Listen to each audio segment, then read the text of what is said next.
lot sexier to talk about Mount Hood territory than Clackamas County. And we are the destination organization for the entire county. So that includes Lake Oswego, but then we go all the way up the mountain to Timberline Lodge. So the whole Clackamas County boundaries.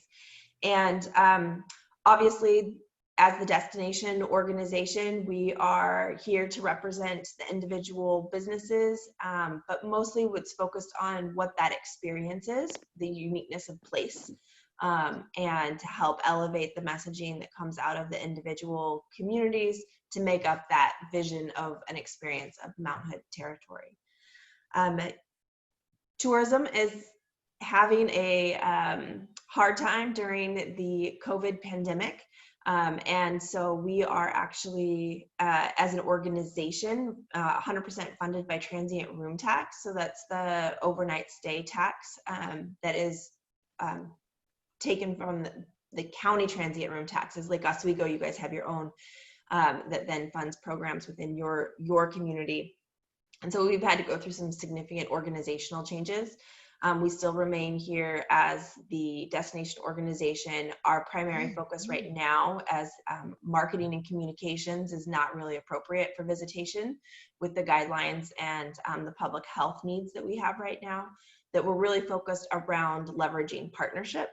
So thank you for the opportunity to come today to see you guys directly in our Zoom room here. Because what we want to make sure is that as a destination, we stay relevant. And to our businesses and our operators, we also stay relevant. So we spend a lot of time in rooms similar to this, advocating for Clackamas County. And one of the things that has come up, which is why I reached out to Liz recently, is that in this next wave, if you will, of adaptation for what is happening related to the pandemic, is that we are being asked, several different programs around the state are being put together to offer trainings, really wanting to focus on business technical assistance. And technical assistance hasn't taken a lot of shape. It hasn't have a lot of definition yet. And when things don't have a lot of definition, this is the time where we have an opportunity to influence. And so that's why I wanted a chance to get in front of you as chamber members and active in the business community to say, here's this opportunity. We see Business Oregon and Travel Oregon putting together funds and asking for input on how to provide technical assistance to our businesses to recover during this time. And also we see the next round of small business grants starting to take shape and what that could mean. Obviously what happens with the funds that have already been designated to Oregon for CARES, what will come out of what happens with HEALS will have a direct impact on the kinds of money that's available to businesses, but we also have other funding streams that have less restrictions and are more defined at a local level. And so I really today wanted to let you know that Clackamas County Tourism, Oregon's Mount Hood territory, is still alive and well and out here advocating for you, and also put out the opportunity to provide feedback back to us so we can be a good advocate for what small business needs in defining what technical assistance you might need or what that could look like in your community. And also if you have any thoughts on business grant programs that could be beneficial. And so there's this platform, but then always you can reach me. I will drop my contact information into the chat so that you can reach me as you have a chance to think about these things. So thank you so much for your time this morning and joining the group. It's lovely to see all your faces. And I will let Julia take it from there. Fantastic. Samara, can you also put in the chat what the best website is for us to go to look at information for the Mount Hood territory? Absolutely. That would be great. If you have a question for our host, if you'll raise your hand, I'll call on you. I guess I'll start by asking, what does HEALS stand for? We all know what CARES stands for, but what is HEALS? Or what is the program?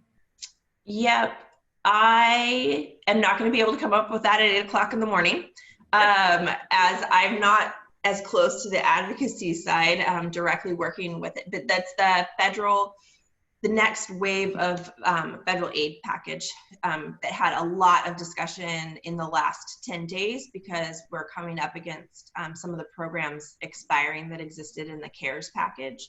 And so HEALS is the next version of a clever acronym. And if I find it, I will shoot it to you in the chat box. Fantastic. Thank you for asking, though. We love acronyms in our industry like so many others, and sometimes you just hear it so often you don't even think to question what it is.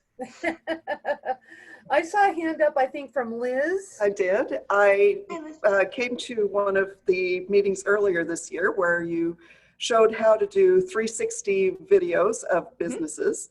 And that was something we had thought we would be doing this summer, but obviously things changed between January and now. But could you tell a little bit about how you've advocated for video in businesses and what it helps with marketing our businesses? Yeah, we joined a partnership with Miles Media that was to help our businesses elevate their Google listings. That's really where we were a big proponent for 360 video content, and also keeping those up to date. And in this time, as things change so rapidly and people feel so much uncertainty, I encourage everyone to continue to go back, and as you have opportunity, build out your Google My Business listings, because it is such a powerhouse from a search engine standpoint. It's not always the sexiest way, but you do have control over things that are listed there. And things like providing 360 video is a great way to do that. So that's where we came to this 360 training that we did earlier this in the winter this year.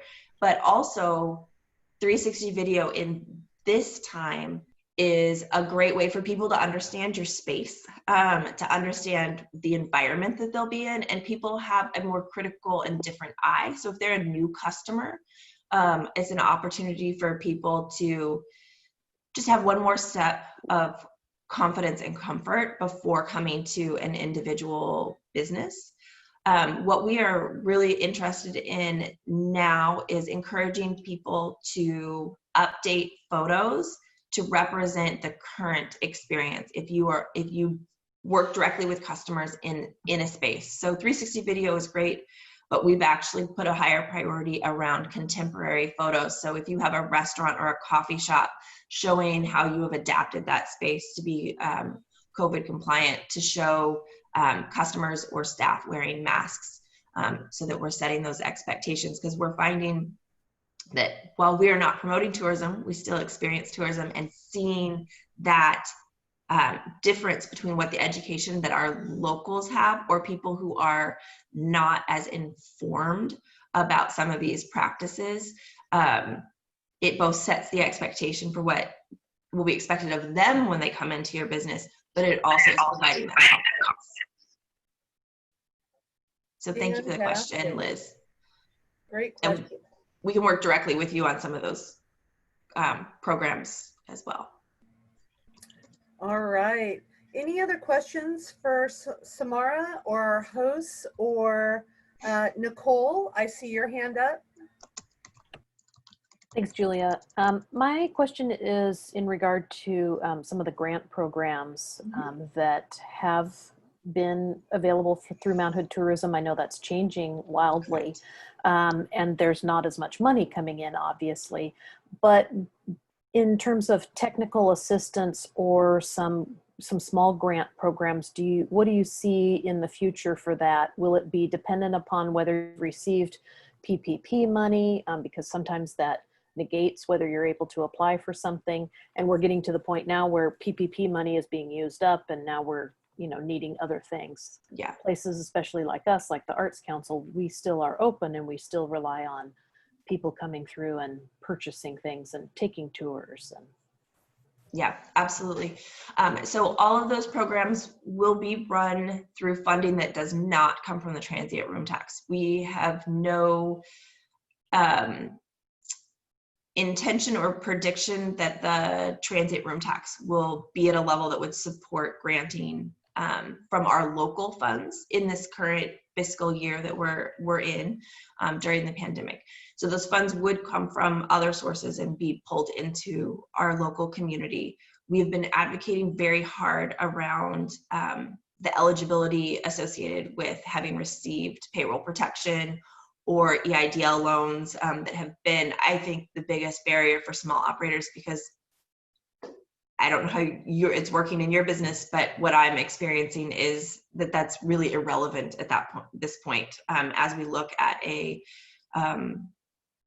crisis that has gone on for this long. So we're really advocating for those things not to be tied to it. So anytime the money is not associated with that initial CARES package, the language in the CARES package that came down to the state that is getting distributed to us in the local community has language in it that does require those restrictions. So that's where this new wave taking shape, being a voice for lifting that restriction. Because people want, the intent is good, right? You want not 3 people who knew how to apply to pull a big pot. You want it to get out into your community. So there was good intention behind that restriction, but as you pointed out, the time for that is kind of past. So I do anticipate that we will see some movement in that area. You won't probably see it in the next round because there's still state funding that is from that original CARES Act that's coming through some of these programs. For technical assistance, the way it's taking shape does not seem that it will have restrictions around having received prior assistance in some way. That the technical assistance will be based around individual need consultation or webinar type training. And so it'll be open to that broader net. Great question. But still taking shape now, so all of this feedback is very helpful. Great question. All right. Well, with that, I would like to thank our 2 hosts for this morning. Great information and good to get to know you a little bit better.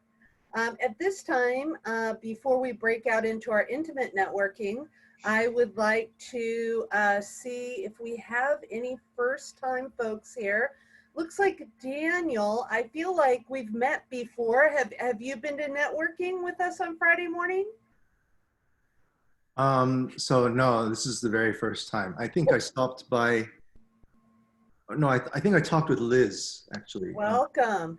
And you're with Family Promise? Family Heritage is the company. Fantastic. Well, you know, let's give you the stage, and why don't you go ahead and tell us about yourself and what your organization does. Okay. Well, I'm quite new at all this, so let's see. I'll sort of be talking about my entire family. We're sort of new to the area. I lived in Japan for 9 years before coming here, and my wife is from Japan. Family Heritage itself, it's a supplemental insurance company. We deal with the big things like cancer, ICU, things like that, and small businesses. And personally, my background has been in martial arts. So I've been doing martial art called Aikido for the past 30 years, maybe. Sort of part of the reason for moving back to the US was to sort of chase a pipe dream. Let's make it not a pipe dream of opening an Aikido school. But you know, the family heritage is certainly just sort of the day job, I guess. So I'm eager to connect with people on that front. But I have actually been, you know, physically walking around a lot the past few months. My wife is actually, she's like a business consultant and leather worker and artisan, and has a great deal of like connections in Japan and a 20 years career in Japan, and very kind of still entrepreneurial person. So we just, even being here less than a year, she's making connections and within the limitations, I guess, about not being able to actually go out and meet people. But basically anything Japan related, we're interested in discovering or facilitating or helping, even if it's not only within like about leather or art, you know, in general. just interested in helping Japan related things. So I'm not sure how to summarize, like if you want to remember me, you know, family heritage is the insurance. I'm also a martial arts person, and interested in sort of Well, combining that welcome. with It education. sounds like you guys are